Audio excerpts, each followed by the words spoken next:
Infestation rates of Wolbachia pipientis and Oxyspirura petrowi and Brachystola magna captured in at the base of the Florida mountains in Leonard County, New Mexico.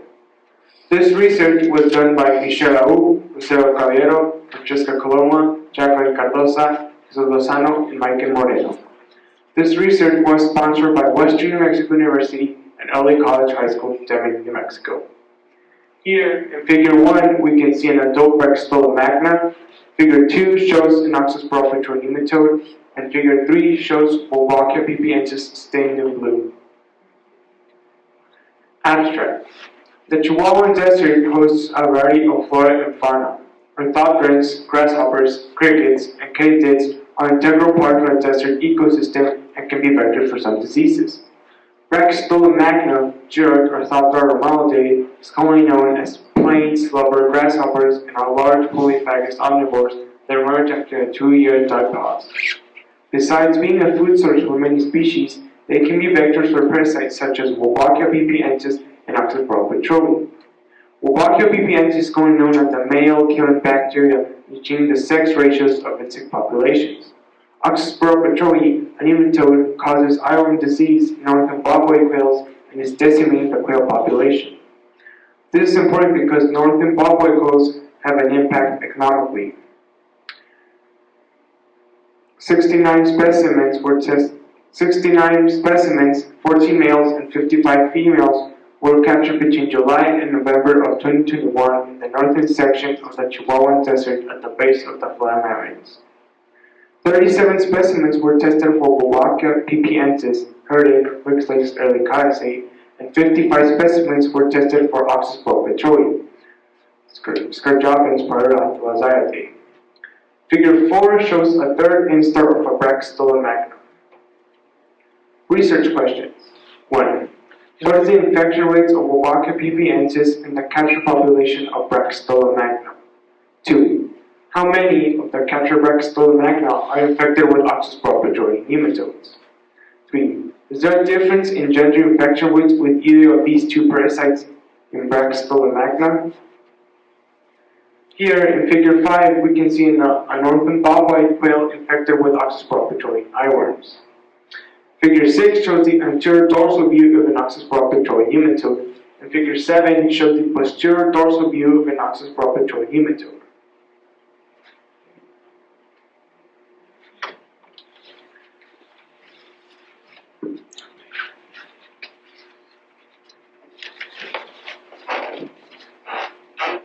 Study area. Brachystola magna specimens were collected from a 5-hectare area, approximately 32 degrees and 17 minutes north and 110 degrees and 62 minutes west, at an elevation of approximately 14,000 meters from the bajada on the north side of the Florida mountains. The Brachystola emergence began in July of 2021. Specimens were collected between July and November of 2021. Many species of flora and fauna inhabit this area. The Florida mountains are an inactive fault-block range comprised of Paleozoic limestone and dolomite rocks that extends north-south for 38.6 kilometers. Figure A is a downloaded satellite image from Google Earth and a photograph of the study area. Flora. Creosote bushes are a major component of the Chihuahua Desert, comprising 98% of the vegetation. Creosote bushes consist of autopolyploid races. Diploid bushes only exist in the Chihuahua Desert. Tetraploid populations occur in the Sonoran Desert, and hexaploidy populations exist in the Mojave Desert. Creosote bushes are an invasive species coming from Argentina approximately 1,000 years ago, causing a decrease in native wild grasses. Bushes are high in Nordic hydrochloric acid, which serves as a defense mechanism against Brachystola magna. Wild grasses, cacti, Joshua trees, and honey mesquite trees are interspersed between creosote bushes. Figure 9 are creosote bushes at the base of the Florida mountains.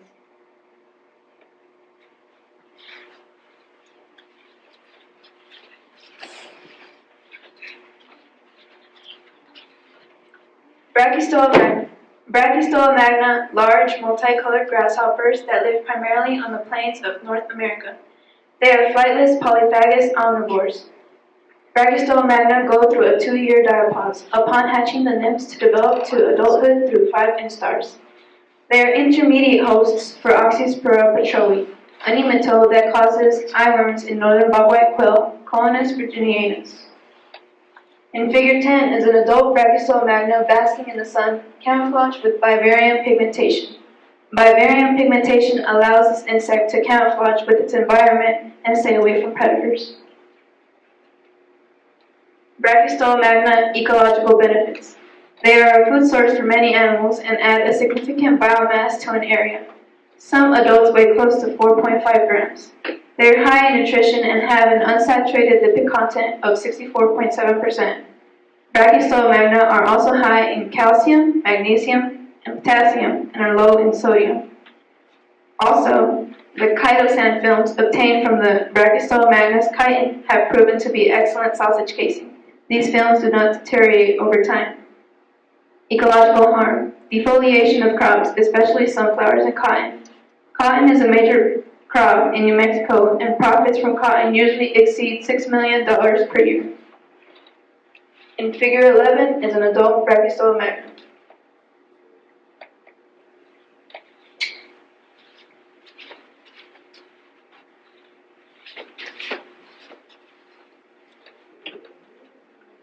Wolbachia. Consequences of Wolbachia infestation. The reproductive manipulative. Wolbachia are rickettsial alpha proteobacteria endosymbions, which can be parasitic or mutualistic. Wolbachia tends to be parasitic in insects. Wolbachia can cause cytoplasmic incompatibility, feminization, parthenogenesis, sterility, and shorter lifespans in arthropods.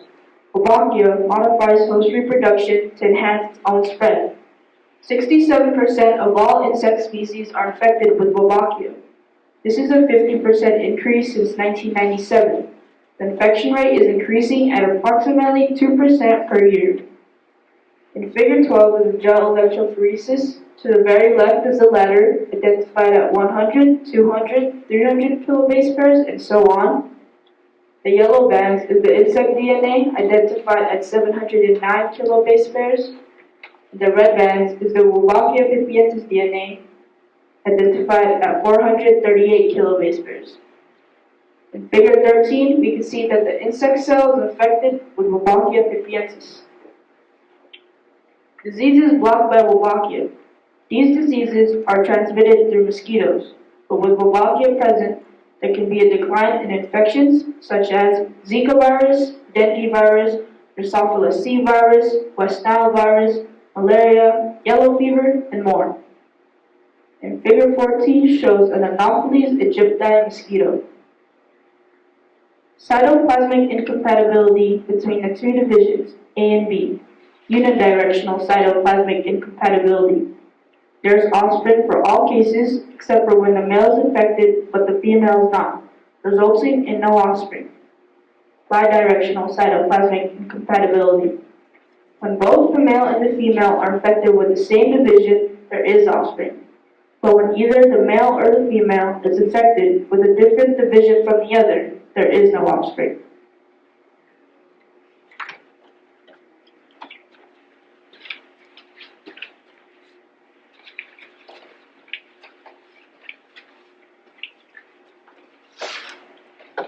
Feminization. In feminization, Wolbachia manipulates the DNA of male insects, arthropods, and nematodes to produce ovaries and secrete estrogen. Wolbachia can completely feminize male arthropods and nematodes into fully functioning females. The general sex ratio of Orthopterans is 1:1. A random sampling of Brachystola magna was 14 males to 55 females, resulting in 3.9 females to 1 male, indicating Wolbachia pipientis presence in the population. In Figure 15, you can see a mating pair of Brachystola magna. Parthenogenesis. Parthenogenesis is the reproduction of a fertilized ovum which produces only females. Males cannot transmit Wolbachia. In parthenogenesis, females are produced, increasing transmission of Wolbachia. However, the sperm of the infected males swim faster than those not infected, giving Wolbachia a distinct advantage. Parthenogenesis can be found only in haploid-diploid insects. In these insects, diploidy can be restored by non-destruction of the chromatids in the mitotic anaphase stage. All offspring resulting from parthenogenesis will be female and infected with Wolbachia. Figure 16, you can see an adult Brachystola magna feeding on vegetation.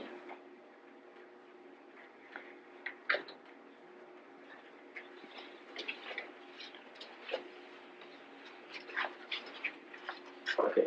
Transmission of Wolbachia pipientis. Transmission is a transfer or passageway of bacteria and viruses to other organisms. Wolbachia can be transmitted through two types of transmission, horizontal and vertical. Horizontal transmission occurs between organisms of the same or different species due to cannibalism or food supply. Vertical transmission occurs between organisms between mother and offspring. Here, figure 17 shows cannibalism in the Brachystola magna. Figure 18 shows the female laying an egg pod in the soil oviposition. Oxyspirura petrowi. Oxyspirura petrowi is a parasitic nematode that requires both definitive and intermediate host. The nematode life cycle is poorly understood. The Brachystola magna has been identified as an intermediate host of the nematode. Several definitive avian hosts have been identified. The Northern Bobwhite Quail is the predominant host. Basically, the nematodes mature in the avian and nematode eggs are expelled in the avian feces. Grasshoppers such as the Brachystola magna ingest the egg while foraging for food. The eggs hatch and begin maturing in the grasshopper. The birds feed on the grasshoppers and become infected. As the nematodes develop in the avian, they migrate to the avian eyes and cause blindness. This, of course, can endanger the avian's ability to fly, drink, eat, reproduce, and survive in the wild. Figure 17 shows a dissected Brachystola magna infected with nematode eggs. Figure 20 is a male and female mating nematodes. The male is a smaller nematode and the female is a larger one. Figure 21, quail infected with eyeworms.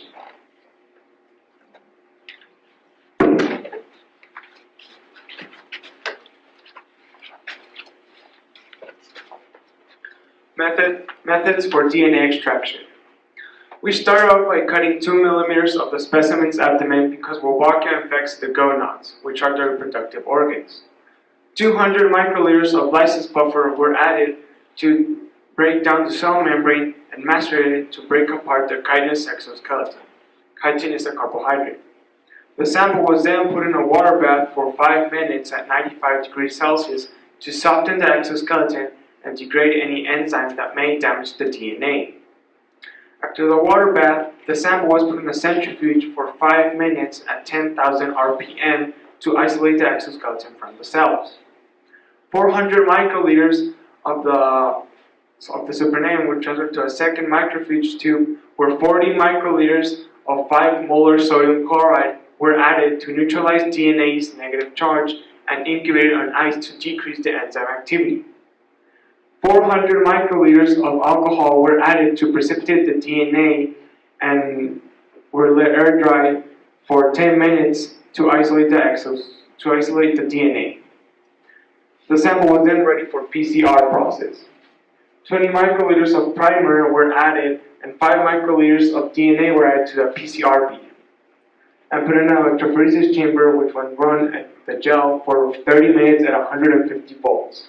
The gel was made with LB buffer. Here we can see the Wolbachia DNA identified at 438 kilobase pairs and the insect DNA identified at 709 kilobase pairs.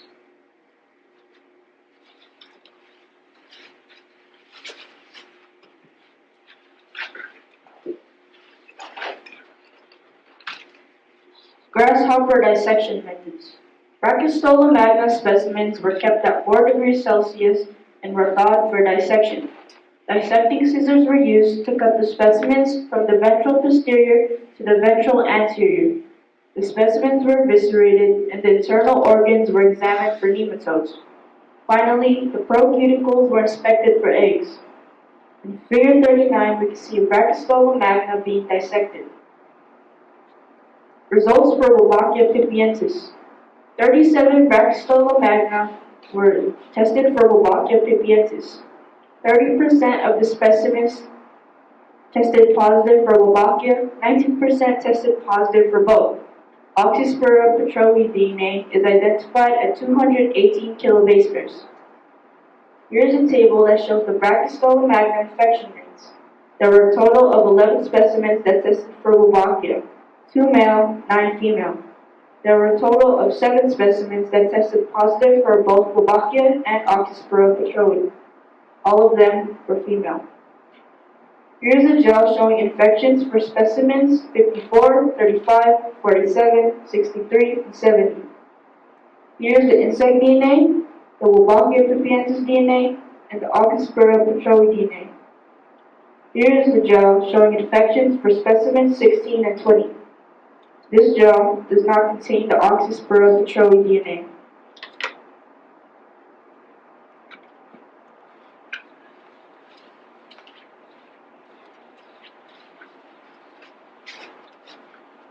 Results for Oxyspirura petrowi. 55 Brachystola magna were dissected and examined for Oxyspirura petrowi eggs and larvae. Here is a second table of the number of eggs and larvae found in the Brachystola magna specimens. There is a total of 55 specimens, 7 male and 48 females. There is a total of 26 specimens with eggs, and all of them were females. There was a total of 27 specimens with larvae, 3 males, 24 females. Figure 42 shows an entry of the Brachystola magna infected with Oxyspirura petrowi nematodes. Discussion for Wolbachia pipientis. Wolbachia pipientis is an endosymbiont that is changing the sex ratio of the insect population, which in turn increases their gene pool. A small gene pool can cause the insects to be more prone to extinction. The current infection rate of Wolbachia in the general insect population is 67% as compared to our 30%. 9 females were infected with Wolbachia as compared to 2 males. Wolbachia, the male-killing bacterium, selects females for propagation of its species. 19% of our samples tested positive for both Wolbachia and Oxyspirura petrowi, and all of those were female. The female population of the Brachystola magna seems to be more susceptible to the infection than the males, even when the skewed sex ratio is considered. Figure 43 shows Wolbachia pipientis.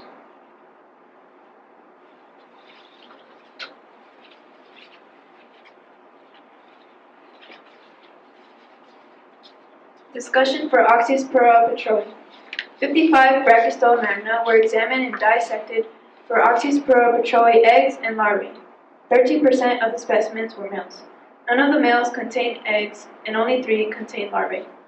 54% of the females contained eggs, and 50% contained larvae. Therefore, 49% of the Brachystola magna had the potential of infecting Northern Bobwhite Quail, which live in New Mexico, with eyeworm disease.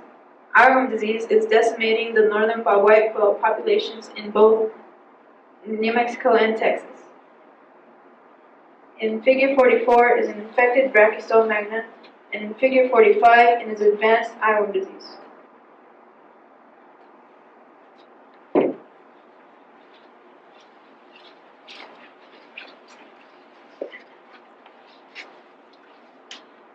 Answers to research questions. Research question number 1. What is the infection rate of Wolbachia in the captured population of the Brachystola magna? 30% of the specimens captured were tested positive for Wolbachia. Research question number 2. How many of the captured Brachystola magna were infected with Oxyspirura petrowi? 49 of the Brachystola magna were either infected with Oxyspirura petrowi eggs, larvae, or both. Research question number 3. Is there a difference in gender infection rates with either of these parasites? Yes, females showed a high propensity for the infection of both parasites. None of the males were infected with both parasites, and only 2 were infected with Wolbachia. Only 3 out of the 7 males in the Brachystola magna were infected with Oxyspirura petrowi. However, 26 out of the 40 females were infected with eggs or larvae. Here are our references. Any questions?